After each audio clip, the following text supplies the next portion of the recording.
Hello ladies and gentlemen, my name is Jason Saputra. Today I will present the result review of one journal entitled Evaluation of Guidance System at Dynamic Public Transport Hub using Cross Simulation. So the background, in order to understand the mechanism of passenger flow in a public transport hub, author present a simulation-based technology that combines a existing model for crowd simulation and human behavior with domain-specific information. This allows evaluating the influence of various kinds of guidance systems on path-finding and plot behavior in near-future public transport interchanges. The contribution of this work are twofold.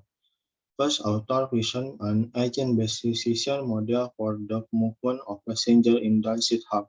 The second, the author evaluate the effect of two different guidance systems on road behavior in separate and combined use in a virtual scenario based on a real-time bus interchange. The schematic system model. The simulation system is implemented in CROSS tools. The CROSS simulation framework developed by the Parallel and Distributed Computing Center and in NTU Singapore. For this study area, authors selected the Boon Lay Bus Interchange as it is one of the largest interchanges at a regional transport hub in Western Singapore. Its size of 172 by 151 meters and number of the bus will make a fair amount of navigation necessary to move from one incoming bus to the next departure. The agent-based model, the figure 3 shows a visibility heat map for each of the four simulation runs. A red value indicates good visibility of a sign, and a blue value represents a location where there is no sign visibility. The scenario 1 is low signal density.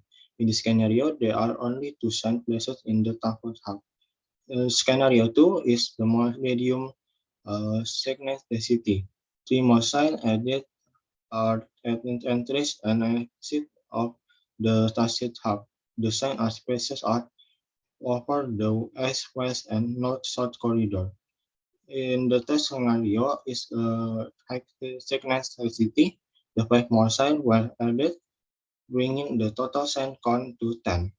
And the fourth scenario is very high sickness density.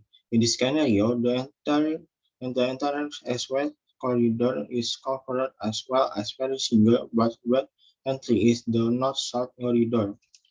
The first result is a sign distribution scenario.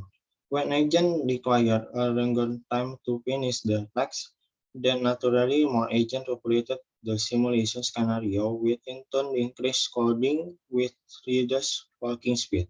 This negative feedback loop causes a significantly higher number of agents to be present in the transit hub when sign density is low. Agent-based crowd simulation can help quantify this number and therefore support the design of transit hub layout.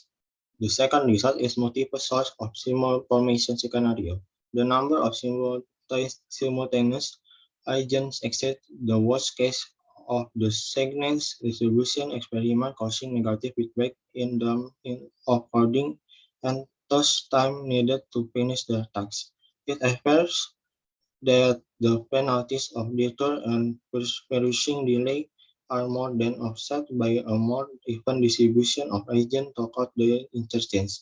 A key takeaway here is that information displayed in public space cannot only assume the portion of information dissemination, but also have the additional capability of directing the flow of crowds.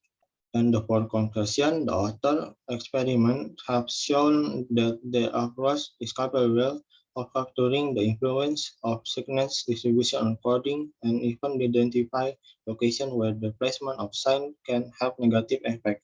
Author also analyzed how an alternative guidance system based on Rusano mobile device compares to a sign-based one and found that it has several effects on coding, assuming that people looking at their device exhibit a lower walking speed.